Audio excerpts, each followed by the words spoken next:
This is Where We Live. I'm Lucy Nalpathanchel. Infrastructure in the U.S. is outdated and will cost billions to improve. Will it be a priority under a new commander-in-chief? Today, Where We Live, we look at one mode of transportation that's been widely discussed in Connecticut and other Northeast states, and that's rail.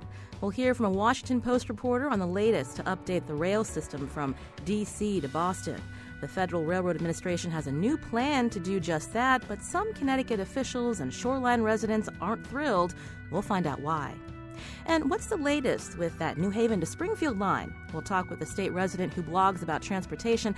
He'll break down the challenges and solutions in the region to make train travel safer, dependable, and dare we say it, faster. Also, what lessons can we learn from Europe? They seem to have a handle on the best ways to encourage mass transit. We'll learn more about the European rail system later in the hour. Now, do you travel by train? What improvements would you like to see? Join the conversation, 860-275-7266. Email Where We Live at WNPR.org. Find us on Facebook and Twitter at Where We Live. Now, joining us now is Lori Aratani. She's a staff writer and transportation reporter at the Washington Post. Lori, welcome to the show. Thank you. It's good to be here. So tell us about the Federal Railroad Administration. There are recommendations released in late December to improve rail in the Northeast Corridor. What's the vision from the FRA standpoint? I think the vision is more trains, faster trains, and a smoother ride. They've unveiled a $120 billion plan to improve rail connections and rail service on the Northeast Corridor. It's ambitious, and it's their first major update in nearly 40 years. So we're talking about, as I said, more trains, faster trains. It's something that plays well in some areas along that corridor, which is Amtrak's busiest and its most profitable. But as you all know, it doesn't necessarily play well in all segments of that corridor, particularly where you are in Connecticut. That's right. We're going to hear more about why in just a few moments. But if we could talk about, all of the planning that took us to get here to this point. So was it 4 years in the making, this big FRA recommendation that came out in December? This was 4 years in the making. This is hundreds of public hearings and public engagement sessions, all to put this all together. Some of the things they're talking about is, this would be a huge boost. Say, for example, right now you have 38 trains that go between Washington Union Station and Penn Station, New York. If this vision plays out, as they hope it will, that would be you'd now have 136 trains. For you all, a train, you have 19 trains going from Stamford to Providence. That would go to 88. So it is a huge increase. Part of the reason why they want to do this is because they're predicting that the population along that corridor is going to increase by 2040. It's going to increase by 7%. So we're talking about millions more, because you think of the cities that are along this corridor. We're talking about Washington, D.C., Baltimore, Philadelphia, New York, Hartford, or Connecticut and Boston. You'll have to forgive me. I'm not as familiar with the Connecticut map. That's okay, because under this plan, it looks like Connecticut's kind of the throughway for to get people from D.C. all the way to Boston. Yeah. Let's talk about the controversy. So part of this, obviously new trains, faster trains, but realignment of rail along the Connecticut coast. Is that plan realistic? It doesn't sound like it's realistic. I think both your governor and your Senator Blumenthal, have been very vocal about how this plan is a non-starter. They are not pleased with it. FRA notes that they have made some alterations to help accommodate some concerns raised by communities, particularly I think in Old Lyme. But I think communities still don't like the idea. Some down here in Washington, I think folks who do business in New York love the idea of nearly 100 more trains, but if you're a small community, I don't know that you want the volume to increase by that much. Mm-hmm. And when we're talking about money, how many billions of dollars are we talking about? We're talking about $120 billion. And so the plan has been released. Now it's up to the states and local governments to figure out, what makes sense for their communities? I think it'll be up to a combination. FRA has laid out this very broad vision. They can't make it happen without money. $120 billion is a lot of money, so I think it's going to take help at the local, state, and federal level. Amtrak is also a player in this, and in many ways what the FRA unveiled in December sort of fits right in with a plan that Amtrak unveiled back in September. They received a $2.45 billion loan from the federal government. It's the largest in the Department of Transportation's history to help do upgrades along that rail corridor. The bulk of that money will go to buy new Acela trains for their faster Acela service, but they're also talking about adding new stations. If you have folks up there that happen to fly out of Philadelphia, they want to add a new stop at the airport there. Right now, you have to go to the Amtrak station and take another train to get to the airport. But they're talking about a lot of upgrades. You know, one of the things that have always eluded, that Americans, I think, have always dreamed about but has always sort of eluded us is this idea of high-speed rail. I think if you travel anywhere else in this world, particularly in Japan, you see these modern, efficient, high-speed rail trains. And in the States, you know, high-speed rail isn't really a thing that's been happening here. And Amtrak, I think, and both FRA believe that with track upgrades, with new trains, we can get we probably won't be high-speed rail, but we can be speedier rail. They're talking about cutting trip times, 30, 45 minutes. That may not seem a lot, but, it's something. It's a start. So the trip between D.C. and New York would be 35 minutes faster under this plan. Upgrades would allow the trip between New York and Boston to be reduced by 45 minutes. It takes a massive infusion of money, again, to make a lot of these recommendations happen. This is Where We Live. I'm Lucy Nalpathanchel. Joining us now from Washington is Lori Aratani, staff writer, transportation reporter at the Washington Post. Now, you reported on that big loan the DOT awarded to Amtrak, and that's already been that contract then was awarded from Amtrak to a French company, Alstom, to make these higher speed bullet trains, so to speak? Yes, it is. They'll be lighter. They'll be capable of traveling faster.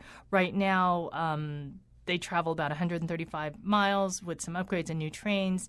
They travel probably at 160. They'd be capable of going to speeds as fast as 186. But again, that takes a lot of infrastructure improvements to do that. A lot of trains share tracks on that corridor. It's a very busy corridor, not just because you have passenger rail service, you have commuter rail service, you also have freight rail service that travels up that corridor. Now let's talk about safety. I mean, as a transportation reporter here in Connecticut, we've been paying a lot of attention to this issue with U.S. Senator Richard Blumenthal with the several tragic train derailments in recent years. 2015, Amtrak train derailed in Philadelphia, killing 8, injuring more than 200. In 2013, a Metro North train derailing in the Bronx, killing 4, injuring many more. What has been the response about making this corridor safer from the federal government? I think there has been a push for a long time to make this corridor safer. There's something called positive train control, which is essentially an automatic braking system, and it's been something that's been on the National Transportation Safety Board's list of must-do safety fixes for more than 40 years. And in 2008, following a terrible crash in California, there was a big push to install positive train control on trains with the deadline of 2015, the end of 2015.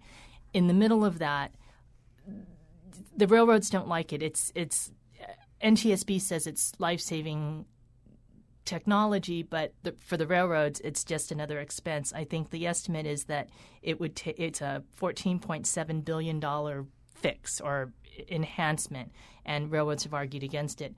The 2015, they were in the middle of trying to extend the 2015 deadline when this terrible crash happened in Philadelphia. So a compromise came out.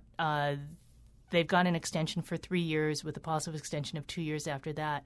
But FRA has been very adamant that this is technology that needs to go in place. One thing I should say is that Amtrak actually has this in place on the Northeast Corridor.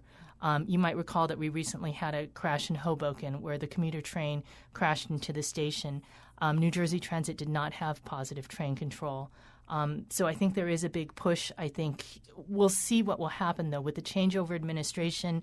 The Trump folks have talked about how they feel that there are too many regulations, and this is an overreach. This is something that the industry has argued as well. We don't know what will happen yet. We'll have to see when Elaine Chao gets in. During her confirmation hearing, she talked about how there were a lot of regulations out there, and they really have to rethink about whether they're necessary. Even so, without positive train control, there are other steps that have been taken. One of the things that Amtrak did immediately was they installed inward-facing cameras so that they could see what the engineers were doing. There's a push to have a second person in that engineer's cab to keep a watch. Right now, engineers, it's not foolproof. You can't fall asleep at the switch. You have a system in which you have to keep indicating that you're awake, and if you don't, an alarm goes off to remind you. But there is a push to put a second person in that cab. New Jersey Transit, immediately in the aftermath of their terrible crash, now requires that the conductor join the engineer in the cab on approach to the two stations up there. Another thing that Amtrak did was, I know it sounds silly, but sometimes small fixes matter. They've installed more speed limit signs just to remind engineers in certain areas of that corridor what the speed limit should be.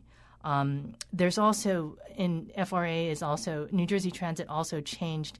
One of the factors in the Hoboken crash, it appears, is that the engineer may have been suffering from sleep apnea. So this has been a push for the FRA, Federal Railroad Administration, for a very long time, since 2004. But New Jersey Transit has now changed their policy so that not only do their engineers have to be tested, they have to be cleared and treated before they can return to service. And Lori, before we have to go to break, again, you mentioned Elaine Chao. So this is who Donald Trump has nominated to be his transportation secretary. What do we know about her priorities with rail?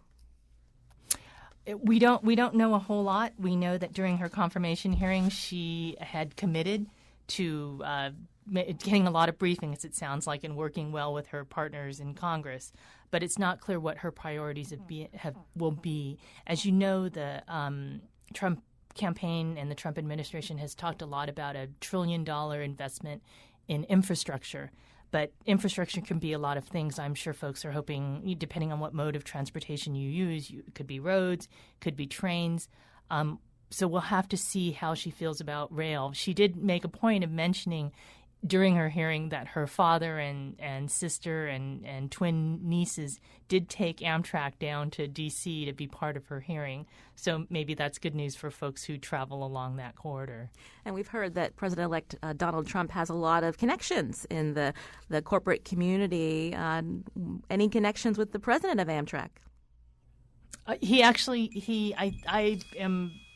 am not clear on. I know that the new president of Amtrak is indeed well acquainted with members of the transportation committees, and a lot of congressional folks were very pleased and sent out very good signals when he was named.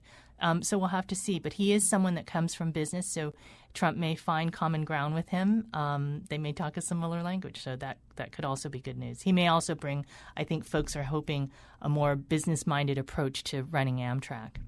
And one last thing before we let you go, we know a lot of money to make improvements to a very old infrastructure here in the Northeast Corridor. More of an approach to reach out to private investors to make that happen under this new administration? Well, I think that has been something that Republicans in Congress have long pushed to privatize this corridor. It is profitable, and businesses and private interests like entities that are profitable, unlike some of Amtrak's routes. So we may see a new push for privatizing some portions of the corridor. I've been speaking to Lori Aratani. She's staff writer and transportation reporter at the Washington Post. Lori, thanks for your time today. Great. Thanks for having me. And we'll link to some of her stories on Twitter at Where We Live. Now, coming up, how likely are new tracks and other improvements in Connecticut? We're going to find out right after the break. And we want you to join the conversation, 860-275-7266.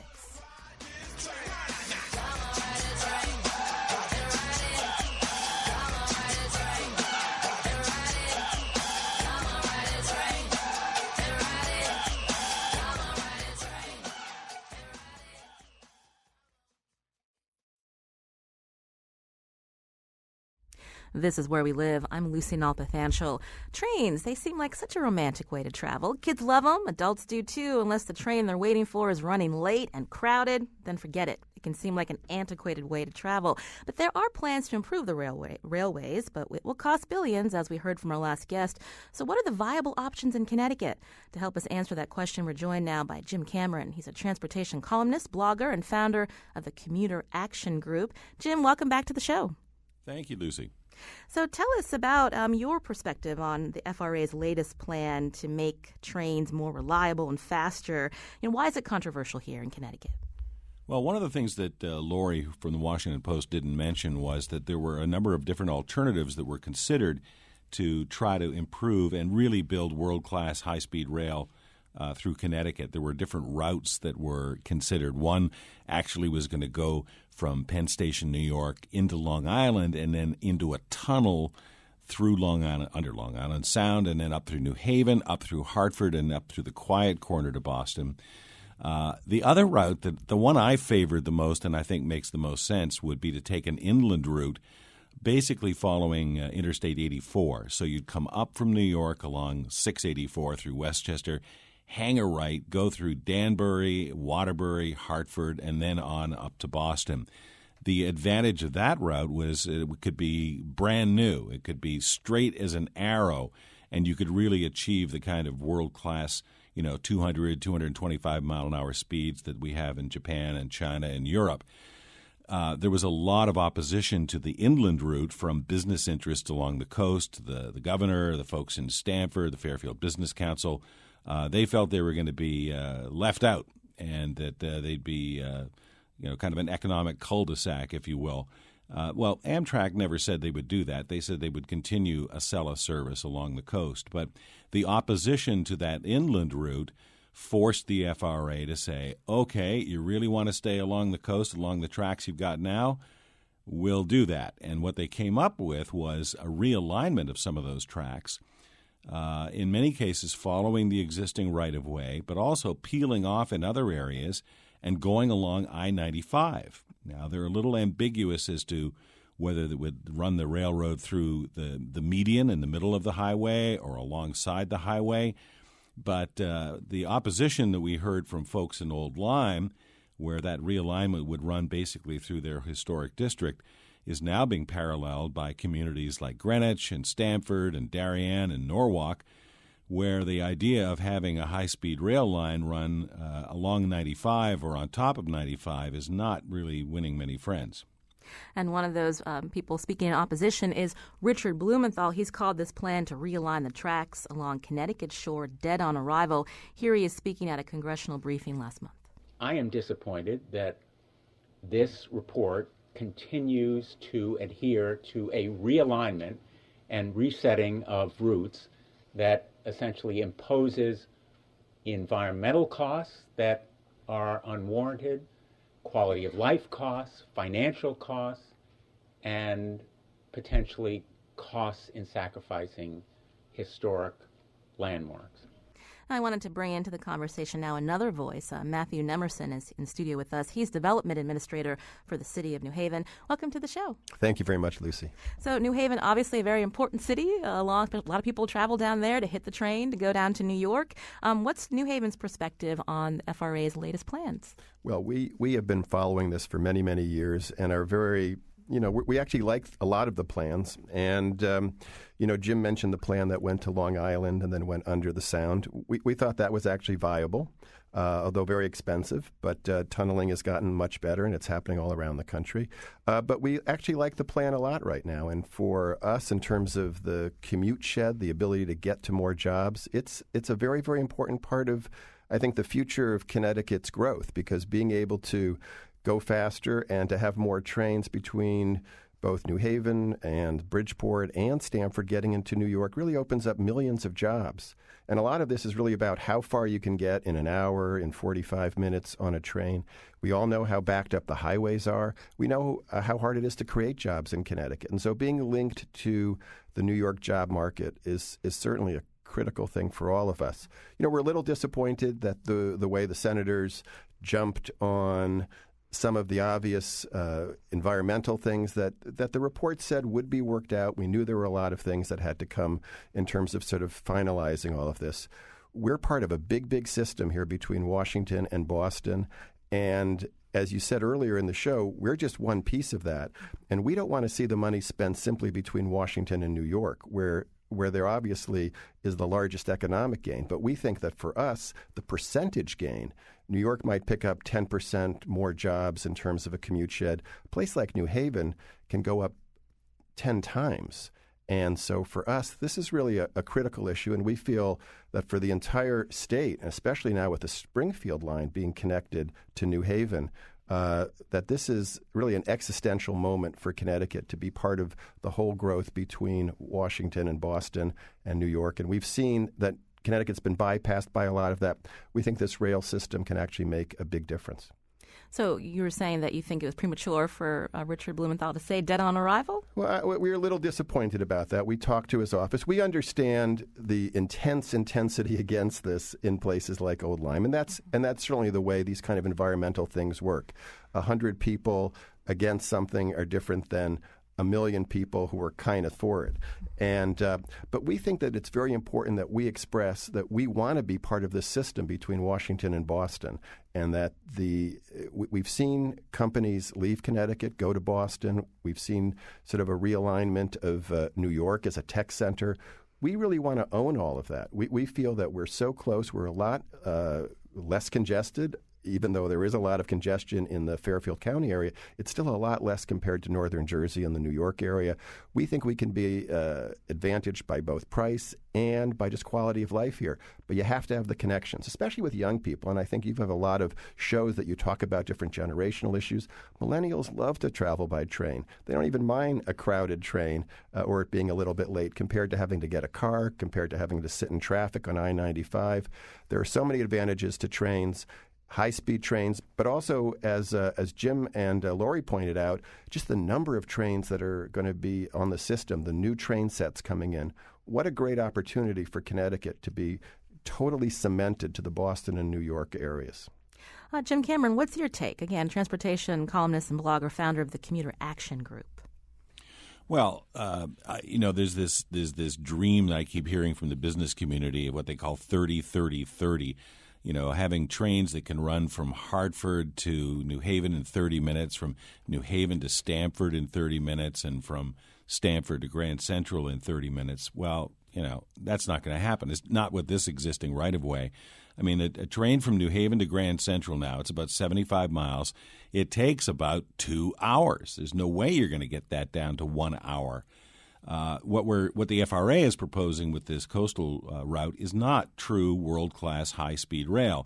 It's higher speed. I think that the savings with some of the realignment was in the 45-minute range between New York and Boston. Even Metro North is being forced to run at slower speeds now since the derailment in Fairfield and the FRA getting up their backside and looking at all of the safety violations they had. So, yes, it's clear that the extended commute times, even on Metro North, because of the slower running of trains, has impacted the business community. It's impacted real estate values of people who live in those communities. When folks work in New York City, they kind of draw a 60-minute commuting circle. How far out of the city can they get in 60 minutes? And that line does not get you as far as it used to. Matt Emerson wants to respond. Well, one of the big things that I think can happen, and Jim, I think you agree with this, is that we can get more trains into Penn Station, even some of the commuter lines. And as the East Side Access opens up Long Island Railroad trains going to Grand Central, there are going to be more platform availabilities in Penn Station.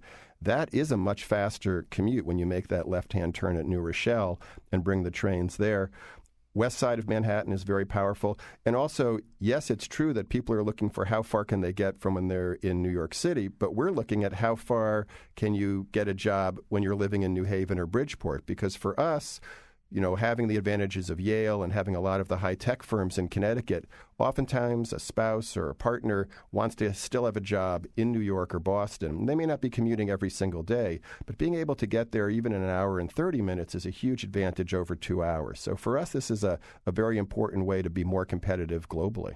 This is Where We Live. I'm Lucy Nalpathanchel. Today we're talking about rail in Connecticut and if improvements will be happening in the near future in the busy Northeast Corridor. You can join the conversation, 860-275-7266. Before we take a call, I wanted to go back to Jim Cameron. You mentioned that even with some of the improvements with the realignment of track, it wouldn't be true high-speed rail. I wanted to play a bite from a show called Extreme Trains, actually describing the Acela. Amtrak's Acela Express. A lightning-fast, European-style bullet train linking this country's biggest cities. This bullet train zooms from downtown to downtown up to 150 miles an hour. So that sounds fast and exciting, Jim, but it's not entirely accurate because of the way the tracks are laid out and because of population density? A European-style bullet train. Give me a break. There's like one stretch in western Rhode Island. I've ridden Acela. I've got an app on my phone with a speedometer, and I track how fast that train's going. Yeah, we hit 147 miles an hour in one little section. But along the corridor between, where Metro North runs, Acela runs no faster than Metro North does, maybe 90 miles an hour. Over its entire run, between Washington and Boston, when you factor in the station stops, etc., it averages 70 miles an hour. Now, I've been to China. I've ridden trains between Beijing and Shanghai, the distance of New York to Chicago, in 5 hours, 225 miles an hour. Now, the Commissioner of Transportation from the federal government of the U.S. went and took a look at that line and said, it's amazing what you can do in a country where you only need 3 people to make a decision. We're going to go from here to there, and here's how we're going to build it. And if you're in the way, too bad, no environmental impacts. I mean, China's been able to do it, but, that's not going to happen in this country. If the FRA is wedded to moving along the coast and it has no support from our congressional delegation, our State Department of Transportation, or our governor, the idea of running a high-speed rail along I-95 is just not going to happen. I think that they should go back and reconsider that inland route. We would still have good train service to New Haven. We'd still have Acela. We wouldn't have the new 165-mile-an-hour Acela, which is not the speed it's going to run at. That's its capabilities. And this all comes at a time when Amtrak, we heard, just received a $2.45 billion loan from the Transportation Department, and they've already awarded it to a French company to build more of these high-speed bullet trains, but they won't be able to actually go as fast as they're able. That's about right, and I think it's to the Obama administration's credit that they got that loan through to Amtrak to not only buy new rail cars, but beef up the stations, add more stations, as Lori mentioned, at important hubs like Philadelphia Airport. So, I think Amtrak's doing a good job. The new president of Amtrak is not just a business person. He came out of retirement having worked at freight railroads. Very smart guy, very popular with the employees. I think he's going to have a good vision. The question is, are we going to be able to tap into President-elect Trump's $1 trillion that he wants to spend on infrastructure and make sure that that doesn't all get sucked into building new highways? Let's take some calls now. Lynn from West Hartford. Lynn, you're on the show. Hi, this is Lynn. The thing that really worries me about this whole plan of throwing billions of dollars into the coastline is climate change. We've already seen a lot of devastation from hurricanes like Sandy, and that's expected to get worse in the future as the oceans warm. And, of course, the sea waters will be rising, the sea level will be rising. I'm looking at an article in the Connecticut Mirror that says that in my son's lifetime, a hurricane level 3 could devastate 160 miles of coastline railroad. And that's just, why would we pour billions of dollars into the coast? We should be putting our big money for rail into the interior and just maintain the coast for the people who are using it. Thank you, Lynn, for your comment. Did you want to respond, Matt? Yeah, there are a number of plans to make the coastline rail more resilient, and clearly that's one of the things. Bridgeport's working on it. We're working on it. I think the state is aware of that. I think that's actually one of the ironies here, because I think some of the realignments that we're talking about are for resilience. So these are going to be the difficult things. Clearly there are, I think going back to what Jim said, China spent $1 trillion, and they just sort of wipe out probably 100 new Londons and old lines every time they sort of put in a new rail line. So we can't do that, but we also have to think about getting to above the water, and I think the caller had a very good point. I'll take another call. Galena from Waterford. Galena, you're on the show. Hi, how's it going? Well, how are you? Great. I just had a comment. I'm a young person living and working in Connecticut, and I don't intend to stay because there's not quite enough development for me here. So I intend to take my career goals and my passions elsewhere simply because living here is unsustainable and there's not enough development here, and that includes transportation. I come from a position of privilege. I can drive my car to my job, but a lot of people can't do that, and that's forcing people to leave. And I also understand that marshes and swamps and whatever they have in Old Lyme are really unique and special ecosystems and important to our environment. Connecticut is beautiful, but that wealthy white demographic is not thinking about the rest of the people in the state. That's all. All right, Kalina, sorry to hear that you want to leave Connecticut. I'll let Jim Cameron respond to some of your comments. Well, I'm sorry to hear you're going to leave as well, too. And it's more than marshes and swamps that they're talking about, because the original FRA realignment of the Northeast Corridor was going to run straight through the historic district. Then they came back and they said, well, maybe we can do a tunnel. But, you know, it's getting really expensive to try and bypass those areas. And I think Matthew is correct. Some of the realignment they're talking about, anybody that's taken Amtrak along the coast, I mean, you're right there. You're at the edge of the beach. And Lynn is correct. The water level is rising. Storms are coming.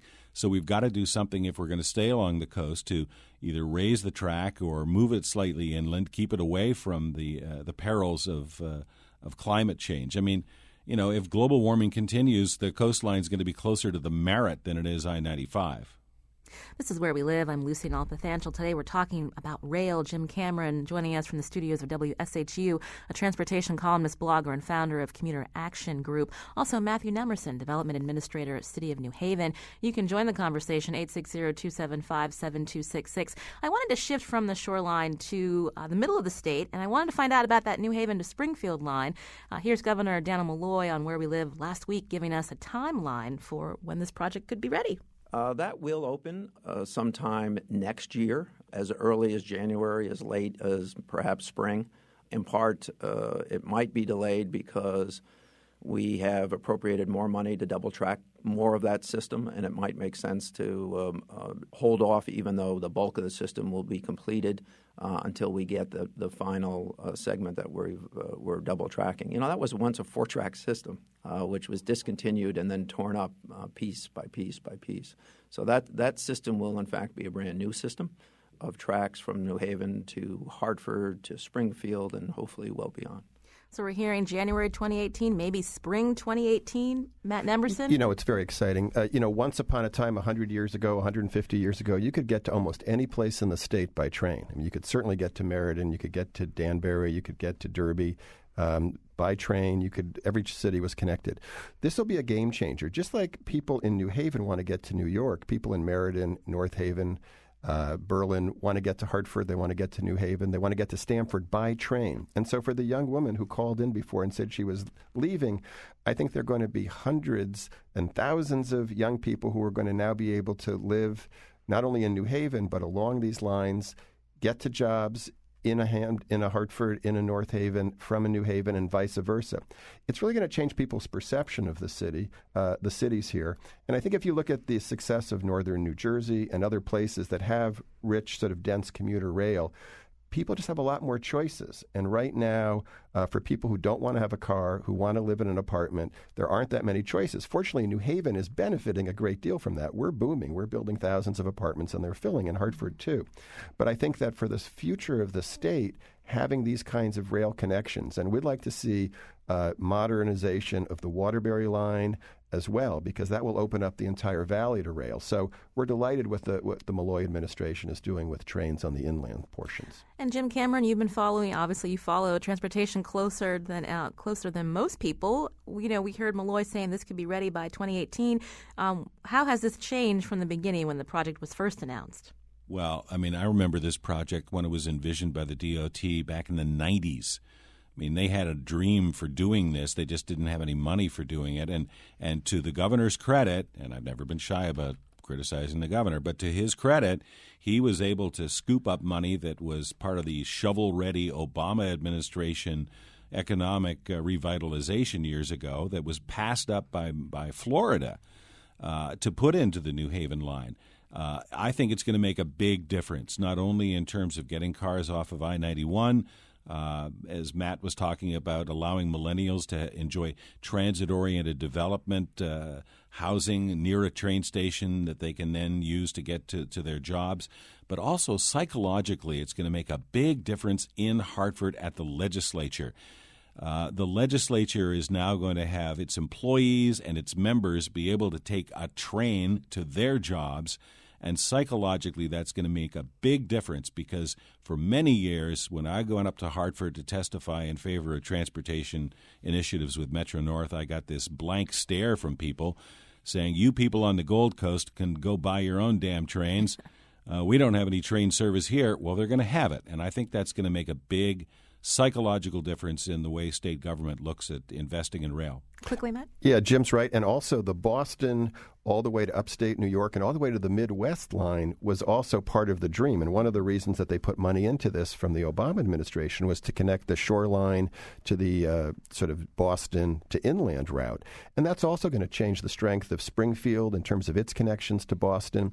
And Hartford and Springfield are very linked economically. So for us, getting the whole western Massachusetts and central of the state, the whole Connecticut Valley booming again, these train connections are going to be very, very important for that as we look 10, 20, 30 years down the road. Just think how many people from New Haven can get up to that new casino in Springfield once that line's completed. Oh, maybe I shouldn't talk about that. I wanted to read a tweet. Kevin writes, how fast could a direct line from Hartford to New York City be? The 84 alignment seems far more reasonable. And I wanted to take a quick call. Cheryl from Woodbridge. Cheryl, you're on the show. Oh, hi. Thank you. Yes, I have to apologize because I guess I haven't been following this closely enough to know that there was ever a proposal to go along Route 84. But when I heard it, I just thought it was brilliant. I mean, I actually grew up in Fairfield, and I used to commute to New York in my youth, and it was wonderful. And I basically got priced out of Fairfield County as a professional. And so I'm up in Woodbury now and thinking about what an amazing boon it would be for the upper part of the state to have something that went through Danbury and through Hartford and to Boston.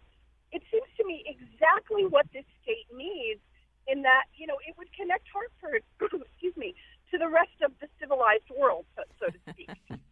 Everybody's always talking about how that's getting bypassed and whatever, but it would be a true connection, and you would have an option of using the coastline and or 84. So, when you talk about how great it would be to have something come up through Springfield and Hartford, yeah, that would be fabulous, but not for a large part of the state.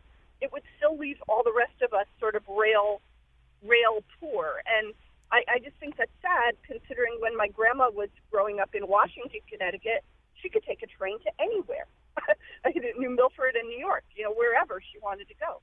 So I think it's something we should never forget about and really think about, like a rail through the center of the state would be fabulous. Well, thank you, Cheryl, for your call. We just have a couple of minutes. Jim Cameron, obviously, she said something that rings true for many of us that didn't know about this other this plan out there. What are the next steps now the FRA has their plan out? Well, I think that given the opposition that we heard from Senator Blumenthal, who I think has been extremely good on rail issues in his entire service, not only as Attorney General, as U.S. Senator as well, too. I'm not sure if the inland route is still doable or it's going to be back on the table. You got guys like Matthew who are looking out for the interests of New Haven and don't want to be bypassed by world-class high-speed rail. But think also of what the economies of towns like Danbury and Waterbury and Hartford would mean if you had world-class high-speed rail. The proximity of those communities to New York City and Boston with 225-mile-an-hour trains instead of 100-mile-an-hour trains would make a huge economic difference for the center part of the state. Jim, we've been looking at this plan for actually 6 or 7 years as it came out of the 2050 plan that preceded it. We've always been supportive of more rail in the state, and so we never thought we were going to be bypassed. I think that's a little bit of an overstatement. But we also like the Long Island route, which I think you didn't like, because there are 5 million people there, and Connecticut's been talking about a bridge to Long Island for 50, 60 years. And that would open up a whole nother market. So I think that what we should say is let's not be critical of any of the planning that went on here. Both the plans going through Danbury that was an interesting plan. A lot of environmental issues there, tunneling and huge costs there. And I think the Long Island one as well. So maybe if Trump is really going to be spending $1 trillion, we can look at all three of them, fixing up the shoreline, going through Danbury, and having the tunnel under the Sound, because that would really put Connecticut right in the crosshairs of all of the economic growth in the Northeast. And one more call. call. Vicky from Norwich. Vicky, you're on the show. Quickly, please. I would like to know why is New Haven and Stamford and Bridgeport is being talked about concerning the rail system, but Norwich and upper part of this way is not being talked about. All right. Good question, Vicky. Jim, you want to take that one? Vicky, you need a Matthew. You need a stronger business advocate. There used to be what was called the Air Line. The New Haven Railroad actually ran a line that kind of cut the corner off the state and bypassed Providence and went through Norwich and the eastern part of Connecticut on its way up to Boston. I think that's mostly rail trails and things like that now. But there are, in regards to that and other areas of the state, there are a lot of disused, unused rights-of-way where trains used to run that could still be recaptured and put rails down to expand rail service throughout the state. And I think that Norwich needs to be considered. The Groton area, the sub-base that's there as well, too. New London. New London doesn't get a Acela service. It only gets regular slow train Northeast Corridor service. I think a lot of the opposition from communities like Stonington and Mystic to even the electrification that was done years ago to allow Acela to run to Boston was because those areas don't get train service. They're flyover country. Those communities deserve rail service as much as the southwest corner of the state in Fairfield County. I'm sorry, we're going to have to leave it there. We're almost out of time, but I want to thank Matthew Nemerson for joining us today. He's Development Administrator for the City of New Haven. Thanks for taking the drive up. Maybe next time you can take the train to our Hartford studios. Looking forward to it, yep. I appreciate your time, Matthew. Now, next we're going to talk about bullet trains. They're fast and a reality in Europe. We'll find out more about high-speed rail abroad right after this break. This is Where We Live. About trains, I get a sad kind of feeling when I see a passenger train.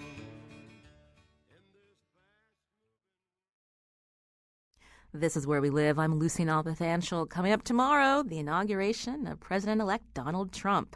On the next Where We Live, we'll preview the day's events with a team of reporters and political experts. And, of course, we want to hear from you, too. Are you looking forward to a Trump presidency? If not, what's your plan of action?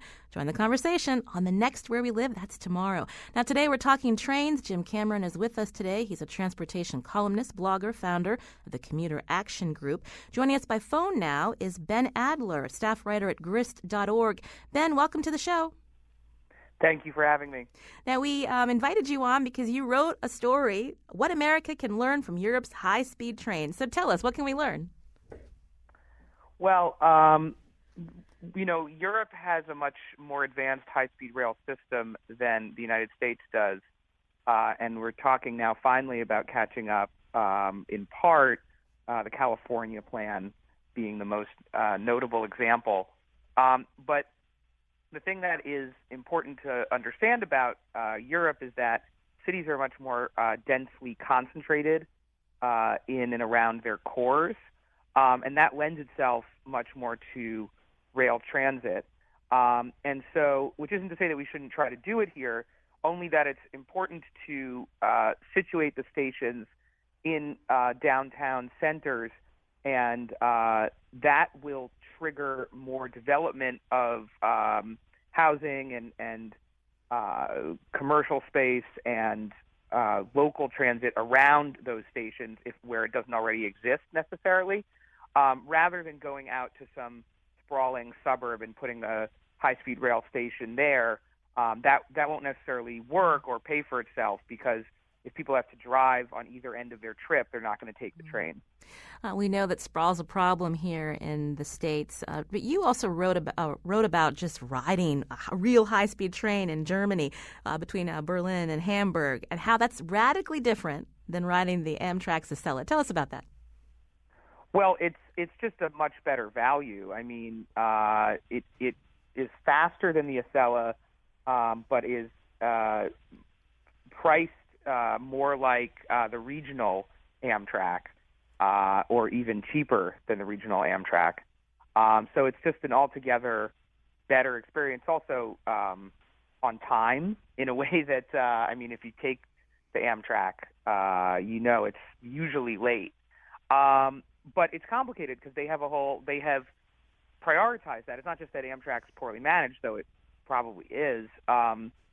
It's that it's borrowing tracks from like freight trains, and it gets stuck behind them. And they've made a priority of commuter or a passenger rail in Europe, and so it's something we need to do here too if we want to achieve those kinds of speeds and on-time rates. But again, also it's you see if you take intercity trains in Europe, the difference in the way that it's been developed. You have these dense nodes in cities, and then in between them, I mean, Berlin and Hamburg are the two largest cities in Germany. They're only 2 hours apart on the high-speed rail. But in between them, you pass through farmland. You never pass through farmland. If you take the Amtrak from Boston to D.C., you never pass through farmland, and that's because of sprawl. Nonetheless, Boston to D.C. is one of the few corridors in the U.S. that is dense enough in the inner cities to get a lot of passengers taking trains, and is one stretch that is ripe for high-speed rail development. Now, Ben, we have Jim Cameron here with us, who is founder of the Commuter Action Group and a transportation columnist and blogger. Jim, you said you've traveled extensively. What can we learn from Europe that would actually make sense? We do have these sprawling areas. Well, I think that Ben is absolutely right. The reason that Europe has done so well with high-speed rail is the density of the cities, the proximity of how close they are to each other. Europeans also benefited from a little redecoration that the United States and the Allies did after World War II, which kind of gave them a clean slate when it came to rebuilding their transportation infrastructure. Amtrak owns the tracks between Boston and Washington, with the exception of a big section here in Connecticut that's owned by the state itself. We don't share those tracks with freight railroads. The long distance trains that go across the country do have to ride on freight railroad tracks, and that means they're slower and they're put behind freight, which seems to have a priority over passengers. And I think that the reason that as Ben pointed out, the fares in Germany and European countries tend to be lower than on Amtrak is because the subsidy is higher. There's huge levels of taxation in Europe that Americans would not understand or tolerate. And gasoline over there costs about $5 a gallon. And that money is being used to subsidize mass transit. We do the opposite in this country. We keep gasoline prices low to subsidize use of the highways.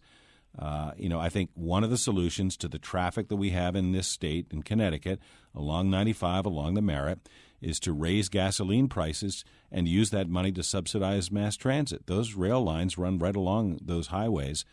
And if we could get people out of their cars and onto the trains, there'd be less traffic for those people that actually have to drive. And now you've done it, Jim. The phones are lighting up with your proposal to raise taxes. But I did want to just bring up this quick point in Ben Adler's story. He writes, successful high-speed rail requires more than just laying tracks between cities and buying fancy new rail cars. That sounds a lot like what the FRA is recommending. Well, I think the state has got a lot of interest in, the buzzword these days is transit-oriented development. The state wants to, even along the busway between New Britain and Hartford, their vision is that if you build that transportation, communities will develop around some of those stations as well, too. But Ben is correct. I mean, the reason European rail is so successful, like the Northeast Corridor, is it runs from downtown to downtown. Mm-hmm.